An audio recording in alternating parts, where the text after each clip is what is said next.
Inilah dia bintang tamu kita kali ini. Namanya Bapak atau Akang? Namanya kita panggil Akang aja. Namanya Kang Fuad Abdul Latif. Beliau merupakan Kepala Desa baru Desa Tegalega, Kecamatan Lengkong, Kabupaten Sukabumi. Umurnya tidak jauh beda dengan saya, cuma kalau ganteng dengan saya, kayak gitu kan. Jadi kita akan mengorek-ngorek terlebih lagi beliau di kepemimpinan beliau sebagai Kepala Desa Tegalega, apa gebrakan beliau, terutama masalah bansos yang saat ini sedang ramai diperbincangkan di masyarakat. Oke, mungkin bisa perkenalan sedikit dulu, Fuad, silakan. Baik, terima kasih. Assalamualaikum warahmatullahi wabarakatuh. Perkenalkan, nama saya Fuad Abdul Latif. Usia saya sekarang alhamdulillah diberikan kesempatan 29 tahun. Saya lahir di tahun 1990 di bulan Desember akhir. Itu perkenalan singkat dari beliau. Gini kan, jadi kenapa saya hari ini itu pengen bertemu dengan Akang itu, Kang Kades itu dalam artian kayak gini.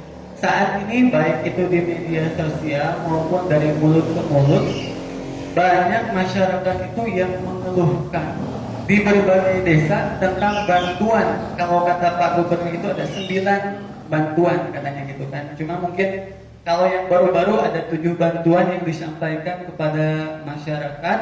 Maka daripada itu, untuk kali ini kita pengen tahu nih bantuan sosial yang ada di Desa Tegalega. Ada beberapa pertanyaan yang pengen saya sampaikan kepada Kang Fuad. Yang paling penting ini, mungkin kita mulai dari pertanyaan ini. Ada berapa bantuan yang sudah disalurkan kepada masyarakat sampai saat ini? Silahkan Kang Fuad. Baik, terima kasih. Ini cukup menarik pertanyaannya karena memang lagi viral, lagi booming begitu. Bahkan mungkin sedang menjadi buah bibir masyarakat kaitan dengan bantuan sosial.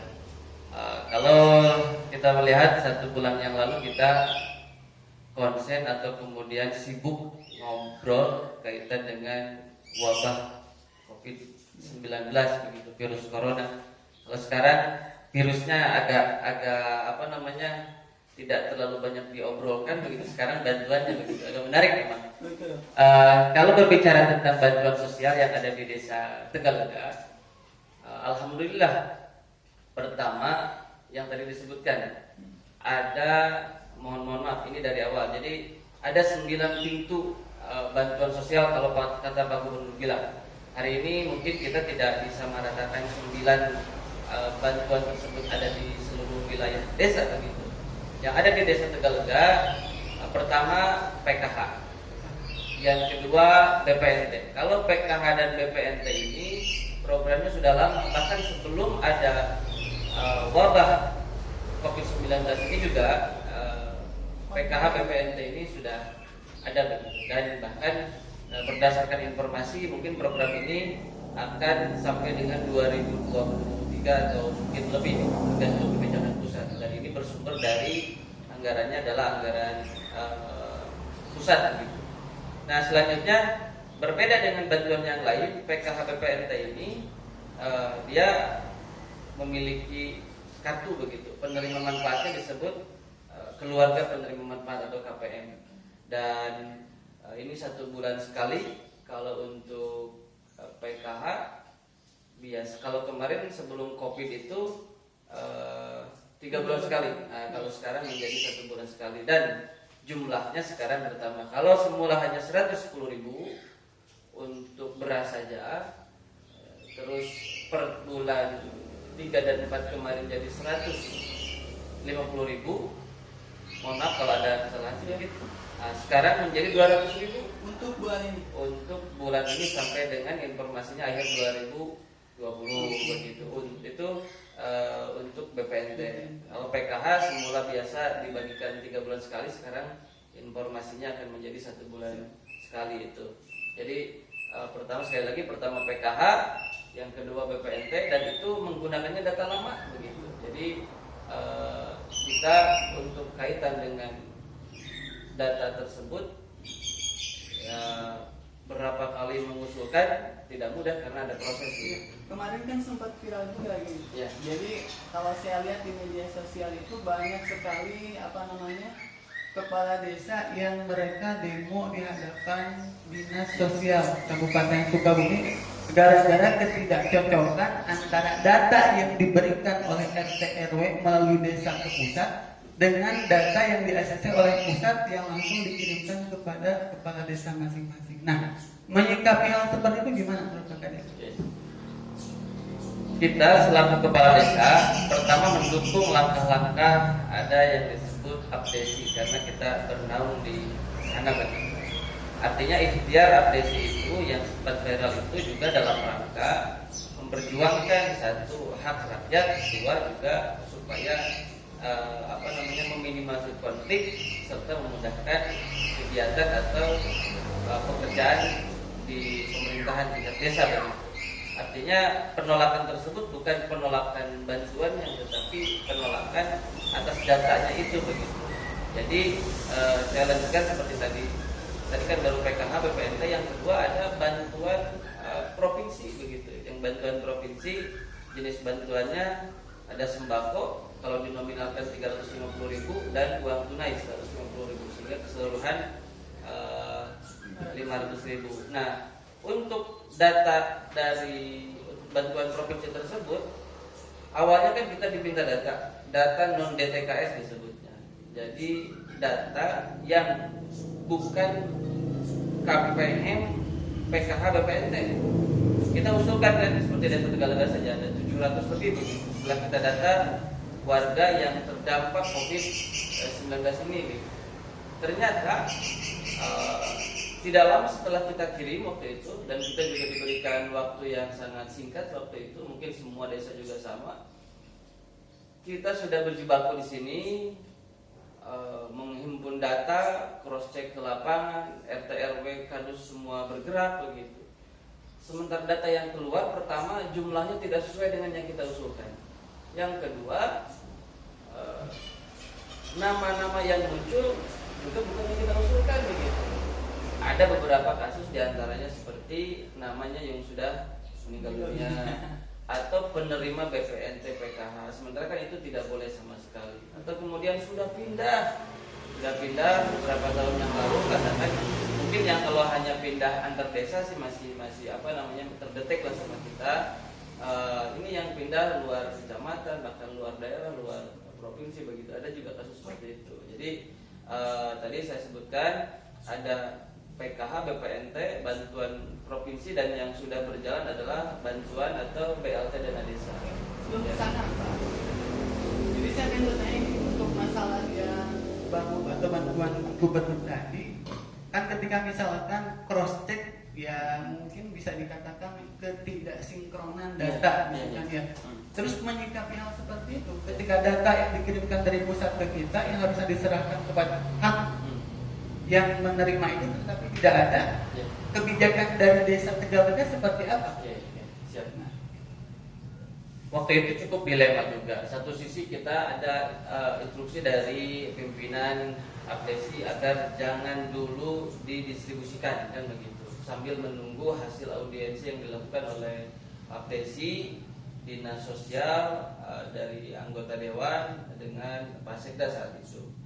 Tetapi kemudian selang beberapa hari setelah data itu muncul, sudah datang juga logistik begitu.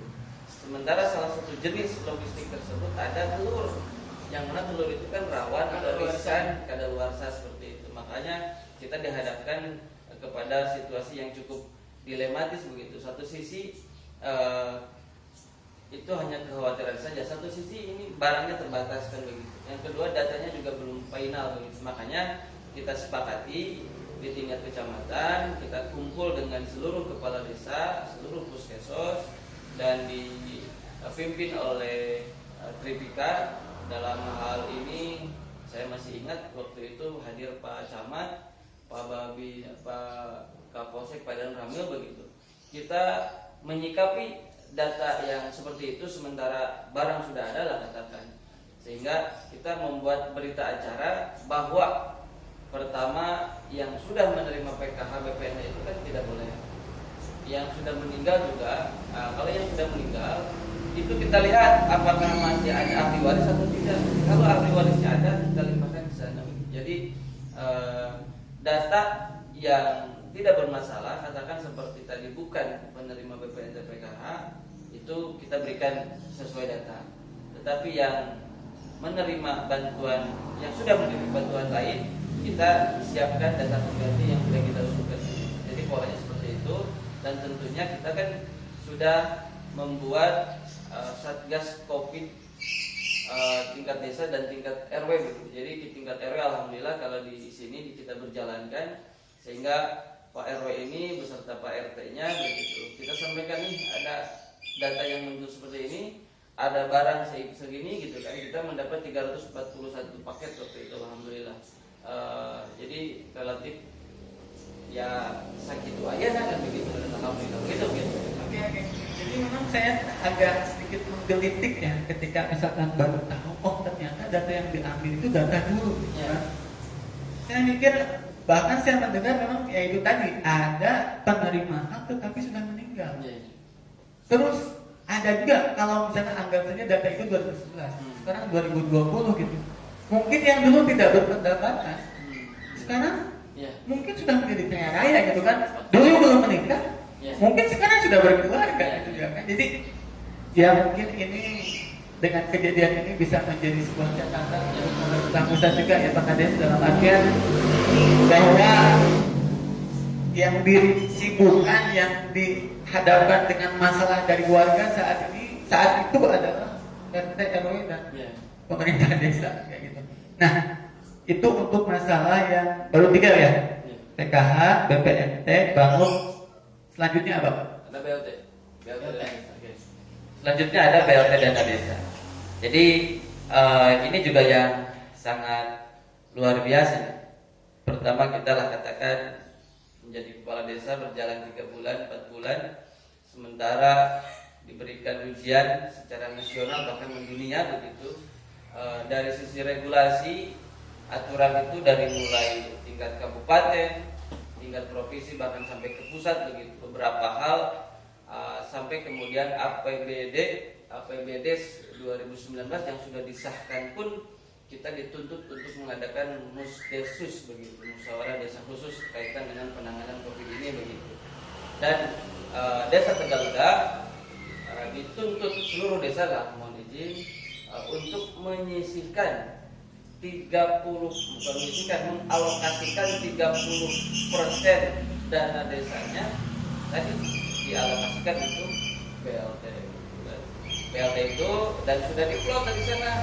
Satu KPM itu 1.800.000 dibagi 3 bulan, artinya 1 bulan 600.000 rupiah. Dan di desa Tegalega setelah kita hitung-hitung bersama seluruh lembaga desa pada saat musdesus muncul di angka 191 KPM. Ya, 161 KPM. Ya. Itu nggak ada ini Pak Kades, ada kecemburuan sosial di antara warga atau mungkin masalahnya apa sih? Ada nggak masalah-masalah yang ditimbulkan dari bagian itu? Kalau kita sih menyikapinya, pertama apa ya? Kita serahkan kepada yang Maha Kuasa. Jadi memang tidak ada yang tidak menimbulkan masalah pada dasarnya. Pertama tadi